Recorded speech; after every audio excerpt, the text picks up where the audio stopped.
Hey guys, I'm trying OBS again. I really should have gotten it set up earlier, but I didn't really have the opportunity. I've been working a lot, so I've been just recording while I was driving. I didn't make a video yesterday either because suddenly I had an urge to start playing video games again, and I ended up playing Bannerlords.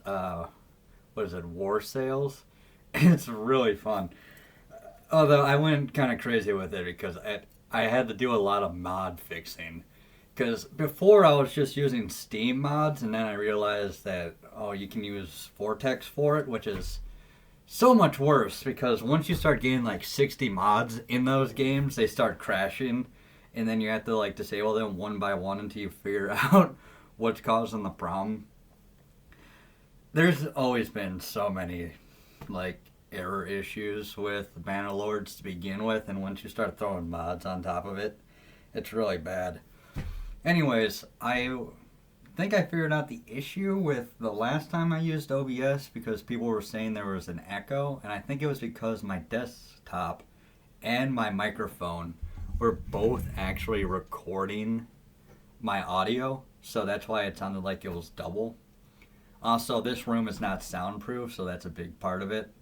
In fact, the best I can do for soundproofing right now is to have this sheet up, this like kind of green screen kind of sheet to help a little bit, but I still hear vibration. And I also got a sheet in front of me too, kind of, so that will do as much as I can with the audio. It's not going to be great though, unfortunately. But at any rate, it could be worse, could be better. Ah, God. I kind of just want to complain about Tell Worlds for a while because they have so many issues. Like, they've been having, like, campaign issues with mods where, like, if you have mods installed, it can cause, like, a save error. Ah, God, I'm not sure if I should spend an entire video just talking about that, though. Ugh. I don't know. I don't know what I want to talk about. I guess I could talk about. There's a conversation going on in my Discord right now about Muslims, and like, it's really odd to me because if you're talking about the UK and London, like they have a lot of issues with the Muslims in London right now. Like the majority of the city, I think, is Muslim at this point, or at least the minority of the city is white.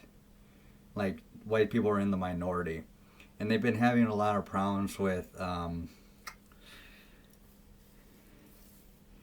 grape gangs in the UK, and a lot of problems with Muslim men going around throwing acid on women that like don't reciprocate uh, to people that are hitting on them.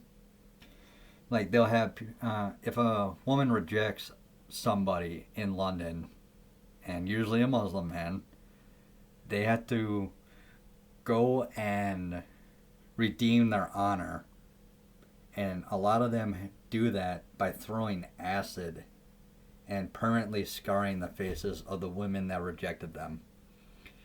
And that is just really bizarre. And I got a guy that lives in the UK who complains a lot about it, and I can understand like his frustrations entirely, because if you try to criticize Muslims at all in the UK, like if you say anything on Twitter about it or like post statistics, you will get arrested.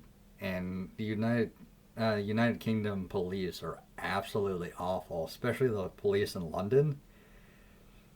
It's the most authoritarian stuff I've ever seen. It's just absolutely ridiculous. But it's weird to me because we do have a lot of Muslims around where we live, in like in Michigan, and we don't have those kinds of problems. Like we don't have the grapes going on all the time.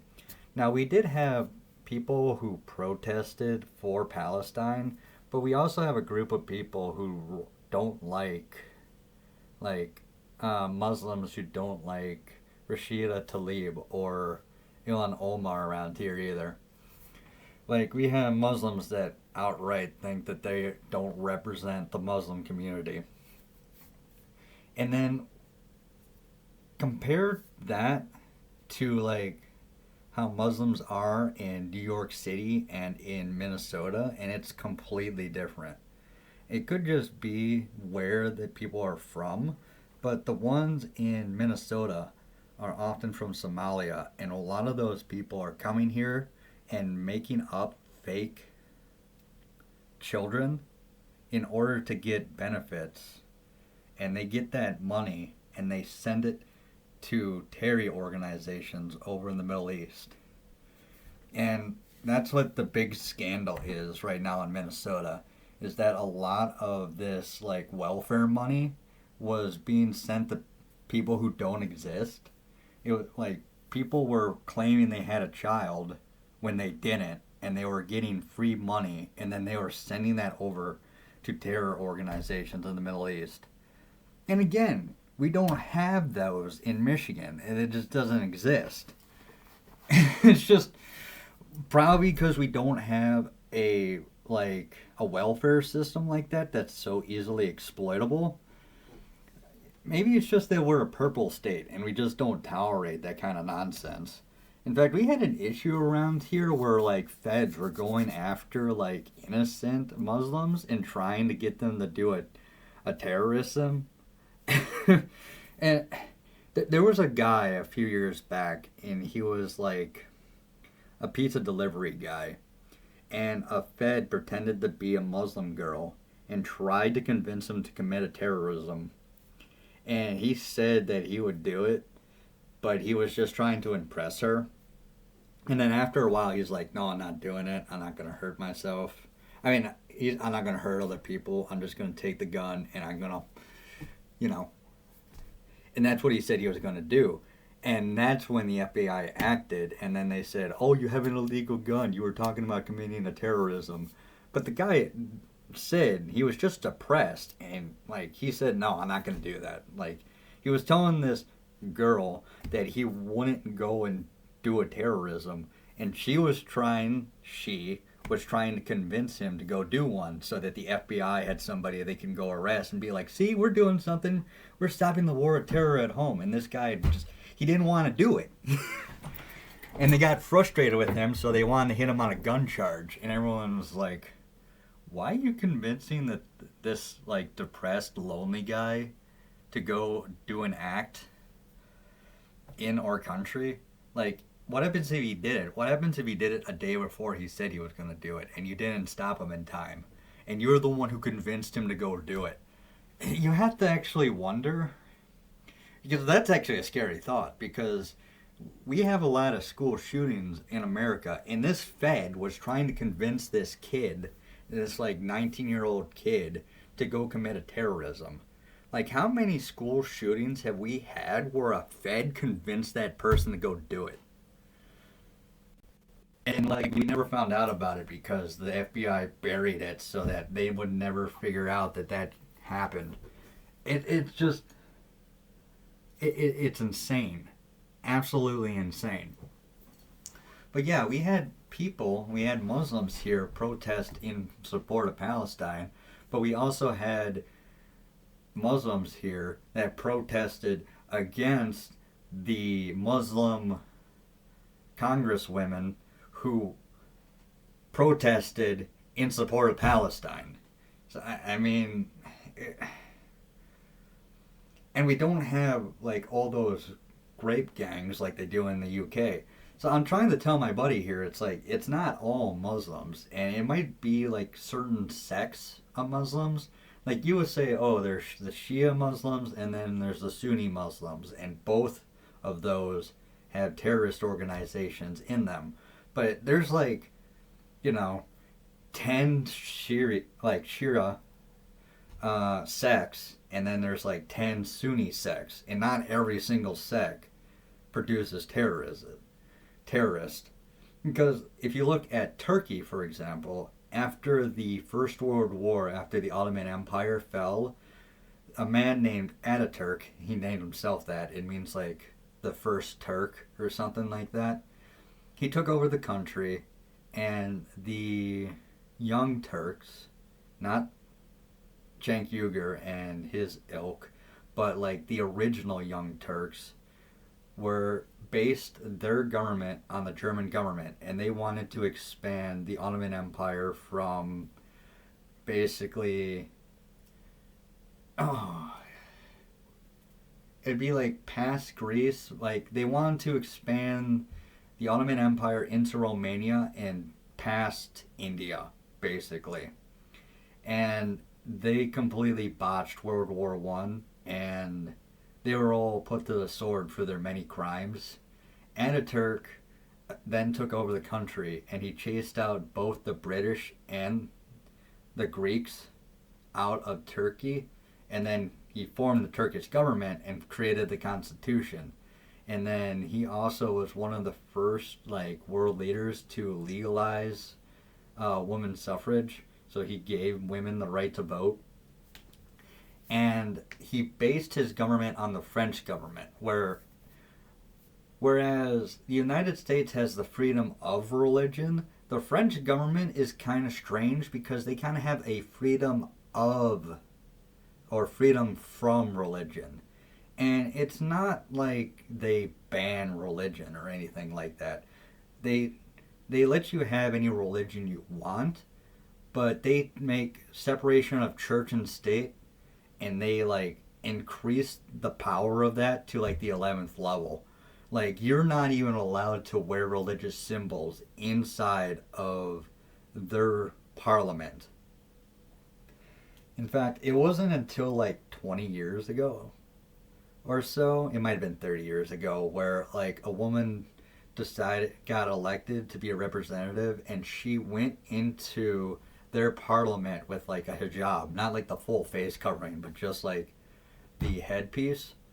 And they tried to throw her out, and that actually basically kind of made her into a martyr. I mean, they didn't kill her, obviously. They just basically like shamed her in public.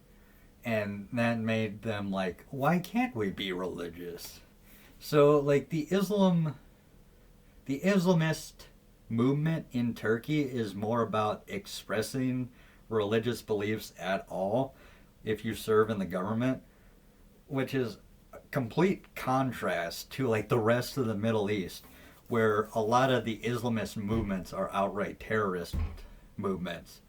But you don't really have that in Turkey. I mean, you do kinda a little bit further east you go, but again, those are not really like the mo it's an outlier basically to have somebody in Turkey who legitimately supports like terroristic acts. There again, every group has its bad apples, but like Turkey is just very unusual like that. They basically kinda Turkey. I was gonna say Turkey like worships Ataturk, but they idolize him to an extreme degree.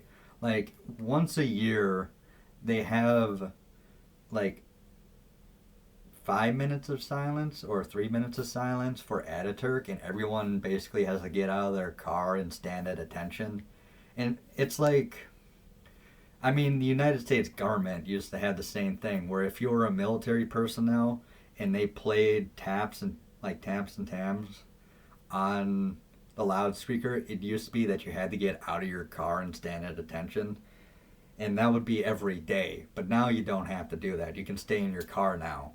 But for the entire country, for civilians and alike, it is like highly suggested that you get out of your car and stand at attention while they play like Ataturk's like adoration prayer or whatever you want to call it. And I would say Ataturk's main mistake when he created his country is that he didn't create a like Turkish version of the Supreme Court, because what often happens is the parliament or the president would try to like change the laws in complete violation of the constitution that Ataturk laid out, and therefore there was no Supreme Court to shoot down those laws. So the only way to reestablish law and order and form the Constitution was the military had to launch a coup, overthrow whoever passed the law to like subvert the Constitution, and then they would throw them in jail, usually execute everybody involved, and then the military would march to Ataturk's grave and declare that the Constitution had been restored and remove all the laws, like the illegal laws that violated the Constitution, from public record. It's like you're relying on military coups that happen every 20 to 30 years to make sure that Ataturk's dream stays alive. It's a little bit unnecessary, and it would have just been easier if you had a hard to subvert Supreme Court system. Because in the United States, Supreme Court justices are appointed for life, and we have a lot of justices. In Brazil, like one Supreme Court justice is basically taking control of the entire country. And that one Supreme Court justice in Brazil basically just ruined like the entire country of Brazil. But in the United States, if a Supreme Court justice makes a ruling, all the other Supreme Court justices can come in and be like, no, we're not doing that, and then reevaluate it as a group and then overthrow that justice's like ruling. And they just don't have any Supreme Court in Turkey. So eventually what happened is that the military saw what the current president is doing, and and they're like, you're crossing a line. If you're not careful, we will coup you. And then he was like, oh, okay, but you just told me what you're going to do. So he cooed them instead. And that was a few years ago. And then Turkey went kind of insane after that. But still, again, you don't see, like, Turkey is completely different from the rest of the Middle East. It's like one of the only Muslim countries with like a majority of Islam. People who practice Islam compared to other religions, and it doesn't produce like a huge set of like terrorists. Now, some people will kind of like point out it's like, well, they're still attacking the Kurds, they still attack like Iraq, and they still like, interfere with other countries around them. And yeah, I would agree. But it's kind of hard because the United States trained the Kurds to fight, and Turkey right now is trying to get like Greece to like punch them so they can be like, see, we're being bullied. Well, like Turkey, is the bully, like trying to get Greece to punch him in the face. Kind of bizarre. But it's for the Kurds, it's kind of hard to like pin them down because I think that after World War One, we really should have set up a Kurdistan, but since we didn't, like a lot, people of every ideology and belief system kind of like came together, and you'll have Kurds that are communist, you have Kurds that are Islamist, you have Kurds that support terrorism, you have Kurds that support democracy, or Kurds that want a republic, or Kurds that like basically want a monarchy. Like there's so many like ideological like variety in the Kurds that if a Kurdistan was ever formed, it would be kind of hard to determine like who would come out on top at the end of the day, because they would, if you gave them their own country at this point, they would probably break down into like infighting almost immediately. And it's really hard to explain to my buddy on Discord. It's like, yeah, you would have like issues with a lot of Muslims who want to marry underage girls, or like who commit acid attacks or have grape gangs or stuff like that, or commit terrorism. But like, I got Muslims in my Marine unit. Again, since I mentioned I'm a Marine, I have to say that nothing I say represents the United States Marine Corps, the Department of the Navy, or the Department of Defense. These are all my opinions. But I got Muslims inside my Marine unit who are really solid guys. Like, I would trust them with my life. I know for a fact that they would never hurt, like, any of us. They are some of the best leaders and some of the best Marines I have ever worked with. And yet they eat those MREs that don't have pork in them. Halal, I think is the term for it. I forget. Anyways, they're religious guys, but like, again, they're perfectly solid dudes. You have heard like of like Muslim officers or Muslim like soldiers going on base and like shooting them up, but it's only, I hate to say, it's only been like 2 or 3. The point is that there are some bad apples in every group. And it really just depends, because it isn't just Muslims that have shot up military bases. It's been people of all stripes. It really just depends in general. So it's kind of hard to like be like, because this is the guy who also like always points out like the Talmud and for like Jewish people, and I'm just like, well, I mean, I deliver packages to the Jewish community, and like, I'll get bad looks. Like, people will give me kind of mean looks because I'm working on the Sabbath. But it's like, generally, I have like pretty good interactions with people in the Jewish community and people in the Arab community too. And I mean, I never heard like a Jewish person call me a golem or something, or a guyom or whatever it is. I never heard like a Muslim like, I mean, I've heard a black guy calling me a cracker one time, and I'm just like, that just left me confused, because I was like, did I just get transported back in the 80s? I looked over to him like absolutely bemused. I'm like, did you just call me a cracker? And then he drove away instead of answering me. And then he like got stuck at a traffic light like 30 feet away, and I walked halfway down the block, delivered a package, and walked back, and the light was just turning green. I thought I was actually going to get back to my vehicle, which was only 30 feet away from him, and I wasn't afraid whatsoever. I don't know if he was afraid of me because I was wearing combat boots, but I mean, from a distance, they just looked like normal boots. And I just looked at him, I was like, did you just call me a cracker? And I was just, I didn't want to make it sound like I was like, oh, you called me a cracker, how dare you, I'm about to fight you. No, I was like, I said it in like as confused as I possibly could, like, what the fuck? It was just, I thought it was hilarious. I'm just, really dude, really? Like, you sound like an idiot. But I never heard like, I mean, I had like these 2 Muslim kids follow me down the street, and they were following me on the other side, and they were making as many gay noises as possible to try to make me like uncomfortable, and I just ignored them. I delivered all the packages, and when I turned around, they ran away and started making like mock terrorism like yells. I've seen people do that around here.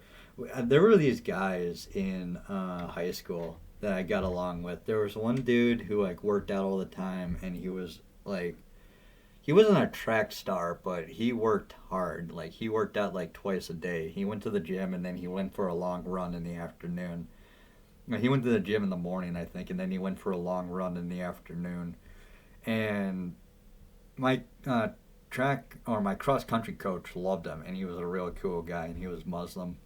And then we would have like, when I was in like a junior or a senior, we had these 2 Muslim kids, and they would joke around. Like, one dude, one of them, like, one day he just came to practice, and he put on a ski mask, and he was just running back and forth, like, up and down the like field, and he was like trying to make people a little bit uncomfortable, but he was joking about it, like he wasn't actually serious.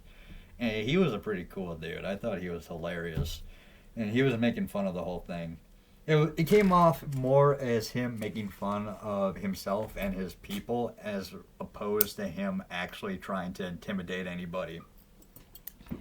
Whereas my buddy in the UK said that like he had this dude that always like caused issues in his school, and then he went off back to his home country and he ended up marrying a 13-year-old and coming back to the UK with his 13-year-old wife. That's pretty messed up. That was that. I can understand if that's your only experience with Muslims, that would be an issue, but like the Muslims in the Detroit area are completely different than the Muslims they got in London. It's just like completely different cultures from completely different countries. And, and it's just kind of hard to explain that to people. It's like, yeah, I mean, there are some bad Muslims in the United States, like the ones who are sending money to the terrorists. But then you have the ones around in Michigan who haven't really caused any problems. In fact, the FBI is going out of its way to make them cause problems, and they are failing at making them cause problems. The fact that the FBI was trying to get Muslims to shoot up American schools, by the way, I cannot get over that. Yeah, it's just also more proof, by the way, that those guys who got wrapped up in the Whitmer like kidnapping plot. Yeah, that was all the FBI. Like 100%. That was the FBI trying to do stupid things, and all the guys who got caught up in that, who were like convinced to you know participate, like all those guys are victims. Like none of those guys should have been put in jail. I think like the one guy that they considered the leader of that plot was like a homeless dude living in the basement of like the place he worked at, and he was like a super lonely dude, and he just wanted friends, and he had no intentions whatsoever of ever causing harm. And the FBI just like pretended, like the FBI agent just pretended to be his friend, and like basically peer pressured him into doing something that he would never have done. And he only did it because he was literally just so lonely that like he just wanted like somebody to care about him. And it was a dude trying to have him thrown in jail for the rest of his life. And this was just some random like mentally ill like homeless dude who was just living in the basement of like some guy who like did household chores for or something like that. It's messed up. I saw one of the interviews with one of the guys who are in on the plot, and that was with Rekieta Law before he went insane. I'm talking about like Rekieta Law before he went insane. But like the guy that he was talking to is basically, I was gonna say an anarchist, but I guess like very libertarian, I guess would be the actual term for it. Like he isn't the type that fire bombs like government buildings or something like that. It's just the dude who wants to be left alone. And he was just like, these guys are crazy. Are they actually trying to make these guys like kidnap the governor? That's stupid. Why would anyone want to do that? She's just an idiot. Like she's gonna be out of office in 4 or 6 years anyway. So just ignore her. Like who cares? And he ended up moving down to like Kansas or something like that. Anyways, that guy is like sounds super reasonable. And the only reason anyone went to jail is because the FBI forced them into a confession. And if they had just fought it, they probably would have won because it was definitely entrapment 100 of the way through. But yeah, I mean, it's just really hard to get into the whole like. I don't like to ever say that one group is 100% bad. I get really annoyed where like people are like, all Jews are terrible or all Muslims are terrible. And you see that from both the left and the right side. Like a lot of the left absolutely hate Jewish people, despite the fact that like out of the 35 Jewish people in Congress, like 32 of them are Democrats. So like you have all these far leftists who really hate Jews, and like a seventh, a tenth of their representatives are Jewish, and then like three of the Jewish like Congress people are Republican, and it's just like I don't know. It's just like What are we talking about here? I mean, they're not all the same. Like, you have to judge it case by case. You can use statistics. You can say as much as you want about the 13%. But it's like, I know a lot of, like, black guys who, never heard a soul in their life. But just because, like, the Democrats are being so easy on, like, the black criminals, they bump up the statistics for the rest of the group, even the ones that haven't caused any problems or haven't committed any crimes in their life. I mean, blame the Democrats for that because they just let go violent criminals over and over and over again, sometimes as much as like 20 to 80 times. Because they're black. You can't put them in jail. That's discrimination. How about you just put people in jail who commit crimes? Like, what? Why do you judge them as being less guilty because of their race? That doesn't make any sense whatsoever. It's racist, in fact, and it's dangerous. You're putting your own people in danger by doing that. It's insane. It's absolutely insane, and I blame Democrats for all of it. I really do. Democrats are a big part of why the 13% commit 50% of violent crimes because they just let them keep, like, they let the violent criminals just out of prison over and over and over again so that they can continue to make the statistics look even worse for black people. And it gives, like, people both ammo against the black community and ammo against the Democrats. It's because, hey, people in the black community, you need to police your own people. If you know your son's a violent criminal, a violent gang member, you have to make sure that he's actually thrown in jail. Like, you can't keep defending him just because he's your son. He's a criminal. Put him in jail. Hey, police, this guy is a violent gang member. Put him in prison. Hey, people on the jury, throw this guy in prison. He's killed people. Hey, judge, stop letting them off the hook because they're hurting people. It doesn't matter what their race is. They're hurting people. Stop them. And they just won't stop them. And they drive up the statistics for all the people who don't commit crimes, who don't want to hurt people.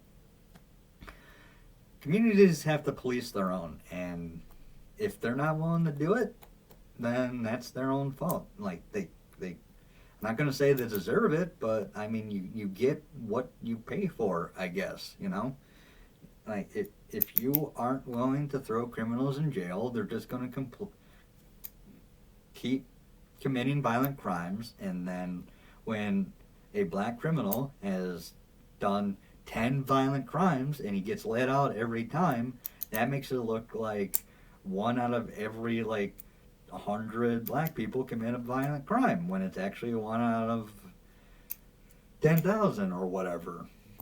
I mean, even that number might be, like, too high. I mean, too low, 10,000. Anyways, I'm going to leave it there because I'm just pointing out, hey, there's exceptions to every rule, and, like, not everyone of one group is completely terrible. I had my buddy, he was like, Islam never takes a stand against pedophilia. And I had to point out to him, it's like Turkey's age of consent is 18.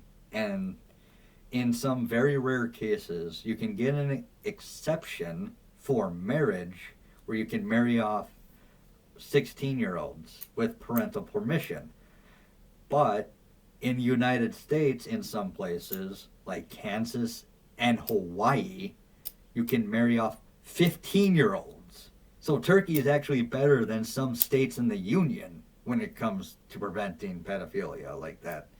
It's just, again, it's one of those things that's like, not everybody in one group is the exact same. You can't judge them all by the same metric. Just because you never met a good Muslim in your neighborhood doesn't mean that good Muslims don't exist. Like, you just happen to be getting all the ones from all the places that, produce the terrorists or produce, like, the grape gangs. Whereas you didn't get any from the countries that don't do that. Or at least if those people do exist in London, they got their heads buried in the sand too because they don't want to be hurt. they're just as terrified as the white population is of like those crazy Muslims. You know, there are a lot of good Muslims in London who won't speak out because they don't want to have their faces beat in or acid thrown at their face. You just gotta keep that in mind. Anyways, I'm gonna leave it there. I'm just rambling at this point, so bye guys. Hopefully the audio is better this time.